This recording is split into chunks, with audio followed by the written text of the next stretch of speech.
Hello and welcome to, this is the first of 4 market updates. I'll be doing the senior Treasury recruitment market. Dan's going to be talking about the European Treasury market. We're off in the AFP for the US Treasurers Conference, so I'm going to sit down with Craig, our guy in the US, and talk about how the US Treasury recruitment market's shaping up. Now, it's over to Danielle. We're going to talk a little bit just about how the UK junior market's actually working at the moment and what's happening. So we're just, where are we now? We're in November. Just as we head to the end of 2018. Danielle, how's it going in the UK junior market? Yeah, well, hi guys. Yeah, no, it's been busy. I think last year was a busy year. I think a lot of people thought Brexit would impact this year, but actually it hasn't really seemed to have much of an effect at the moment. So June and July was quite busy, which is unusual because normally, as we know, drops off towards the summer holidays. But this year it did take a while to pick up and then continued into July and then dropped off in August, as we know always happens. And I think this year actually we've seen a lot of people go on holiday in September as well. So actually September, when we would usually expect things to pick up, didn't pick up as quickly. But then October came along, we saw a lot of Treasury Analyst roles at that level, which was brilliant for those guys because, you know, they're obviously sort of Treasury of the future, so they're getting some good opportunities, good salaries, lots of opportunities out there for them. And then I think now that's settled a little bit, November, we're starting to see a few more senior roles come up. Lots of leads coming in for sort of around the assistant treasurer level.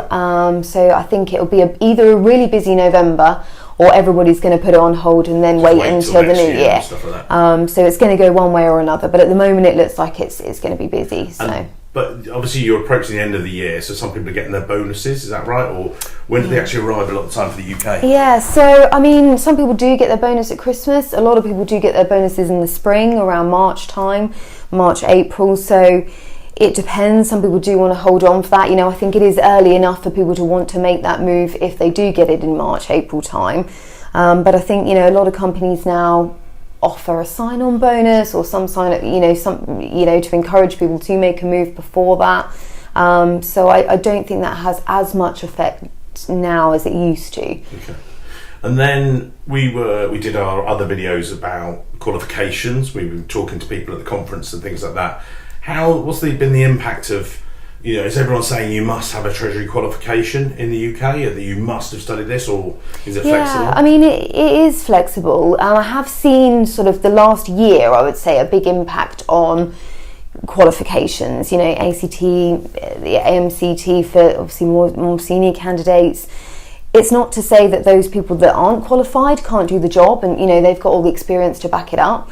It's just that I think what's more appealing to clients is not so much the qualification itself, but especially for the junior candidates, that they've had the motivation and the commitment to go out there and actually take it upon themselves to start the ACT. And sometimes it's funded by the company, sometimes it's funded personally.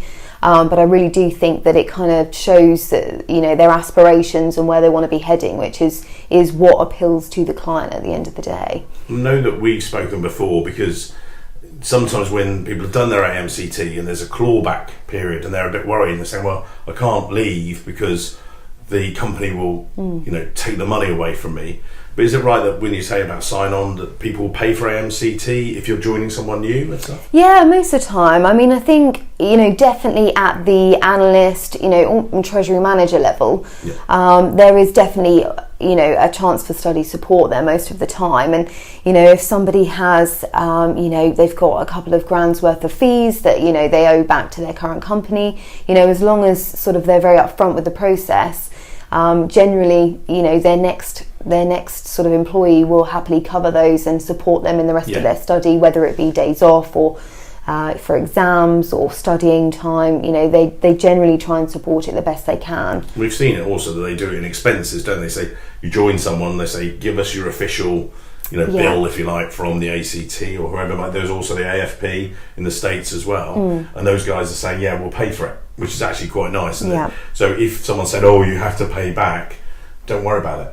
That's what I get from that. Don't let that stop you from making a move. So Yeah, no, it's definitely, ACT is the way to go, I think, at the moment, UK definitely. market. Yeah.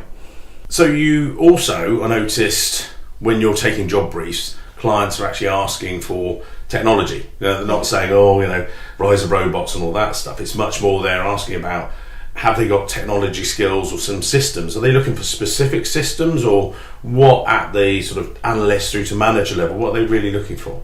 So I don't think it's so much specific systems, but I think it is, just somebody that's had experience, that is a bit more IT savvy, a bit more technology minded. A lot of companies now are either in the process of or have already implemented a new system. Some of the popular ones, obviously, lots of people, tend to have experience with, but again, some companies are still using, Excel. So there are candidates that haven't got that experience. So with those candidates that have got technology expertise, I know you said on their CVs, they're not really bringing it out. Is that right? Or what they say? I mean, I think a lot of people sort of underestimate the power of having that on their CV. That is what clients are looking for. If you've got any achievements, if you've been involved, any type of involvement in an implementation of any kind, or if you've sort of streamlined any processes, that it's always worth putting on your CV. Put it down there. And put it in the achievements, and also make a point of saying what systems you've used. Even if it's a banking platform, it doesn't have to be Treasury. To show that you've had experience and exposure to that, you can generally then pick up other systems if necessary. And do people, obviously your CVs, once you've expressed an interest in something, but people might want to pick out people before that, and the obvious way is through LinkedIn.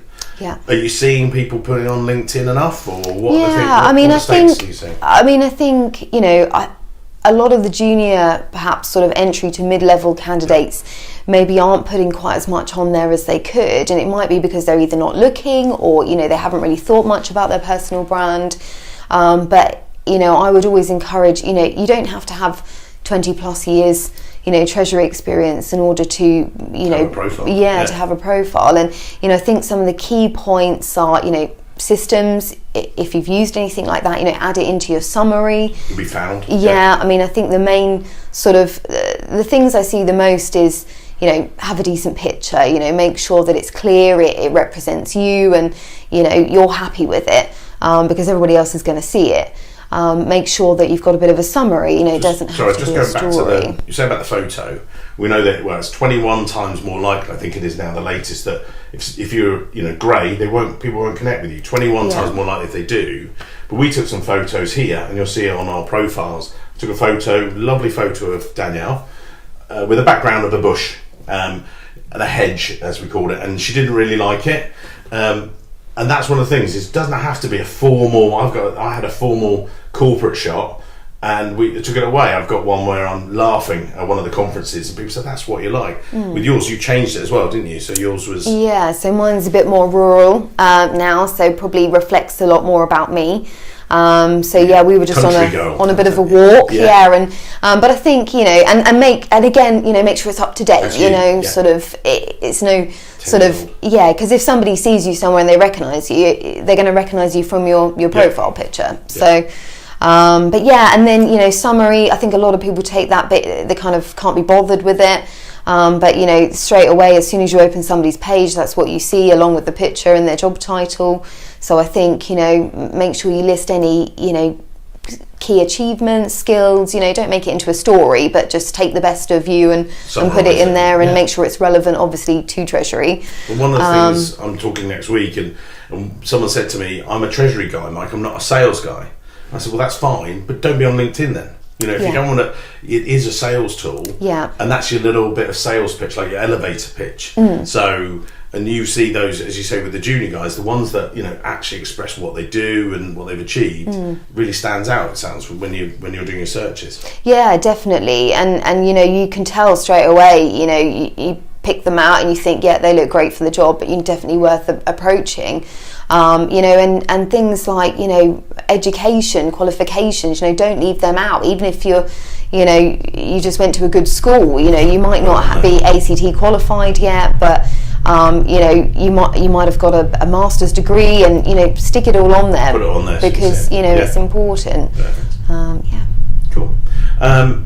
So in summary, how do you see the market going forward into 2019? What are you thinking? Yeah, so I mean, I think it's going to be a good year. Definitely think it's going to be a good year. I think once we get the whole Brexit thing out the way, I think, as I say, it hasn't really impacted it yet. I think a lot of people are kind of holding on, perhaps not hiring on a permanent basis, looking at the interim fix for the moment, you know, and which is kind of better for candidate and client on both sides, because you know it's obviously a bit more flexibility. But yeah, I think that get sort of Brexit out the way, things will definitely pick up, things will settle down. But yeah, I think it's going to be a good year. And that's on the client side, you know, they're holding off a bit. But we were saying earlier that candidate side, we don't think it's actually going to impact Treasury that much, because you're talking about highly skilled people. You know, at whatever level. And that was it. So you were saying some international guys still coming to the UK market? Is that right? Definitely. And I think they will continue to, because, you know, all the time that, you know, that there's the jobs there that need filling, you know, people need that, and they could be from any background, you know, as long as they can do the job and, you know, and they tick all the boxes. Job done. You know, job done. So. Brilliant. Thanks very much. Thanks very much, guys.